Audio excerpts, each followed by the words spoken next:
Today we'll be talking about how to create a campaign in HubSpot. The campaign tool in HubSpot gives the ability to marketers to collaborate, to maintain, and to build campaigns, and also to see how they are performing over time. So you can find campaigns in the navigation menu under marketing, and then you either find all your campaigns listed like this, or you see nothing, so it's empty because you haven't created your first campaign just yet. Then to create your campaign, you click create campaign on the upper right corner, and then you have two options. Either you create from an existing template that HubSpot already has and provides to you, or you create and start from scratch. So I'm gonna go ahead and start from scratch.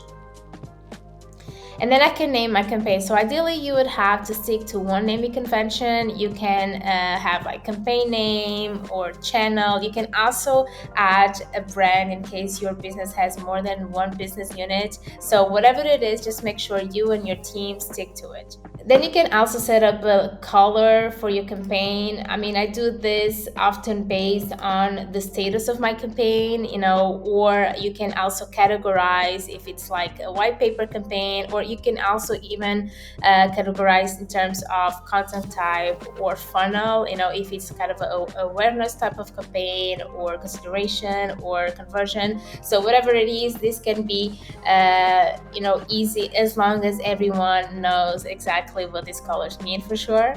Then you can set up an owner. So the main campaign owner doesn't mean that you are the only one contributing or working on the campaign, but at least you are the responsible to make sure that everything runs smoothly. Then you can set up a start date and an end date, as well a goal and an audience, and that's super important for the scope of the campaign. You can also set up a currency code, dollars, euros, or whatever it is. Especially this is important if you want to set up budget to see your ROI later on, and we'll talk about that in just a minute, and any or other notes that you want to put in.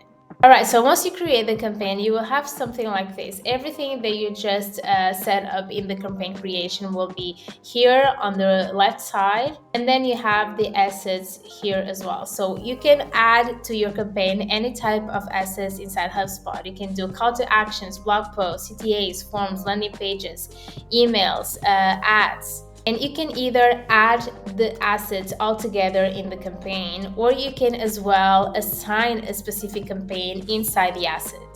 You can as well manage tasks, and then every time something needs to be done, like create an asset or set up an audience or something like that, all your team can manage the tasks due today, overdue, or completed here. So this is all centralized in just one place. So you can create a budget items, and this is specifically important for everything, of course, that has some spending behind it.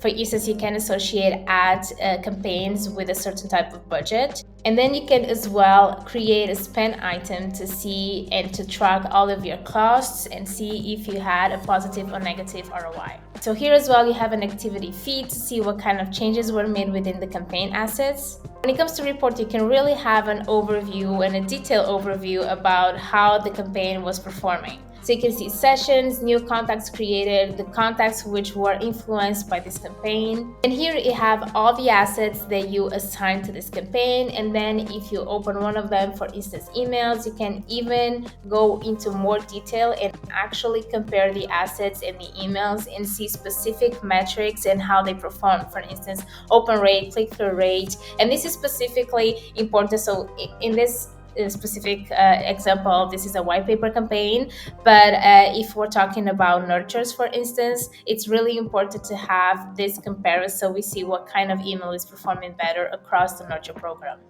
Then you have the attribution reports where you can see what type of assets and as well an interaction created more contacts.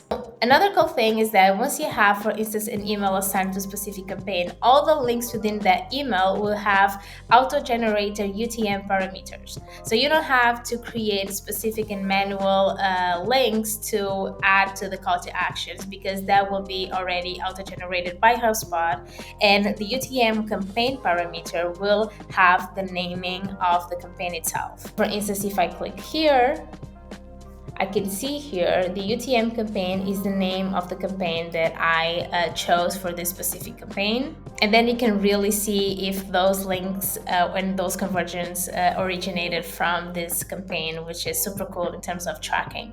All right, so these are the main things that you need to know about campaigns and how to create a campaign inside HubSpot. If you have any questions or if you're doing something different and if you have some ideas on how to optimize this process, let me know in the comments. Thank you for watching and see you next time.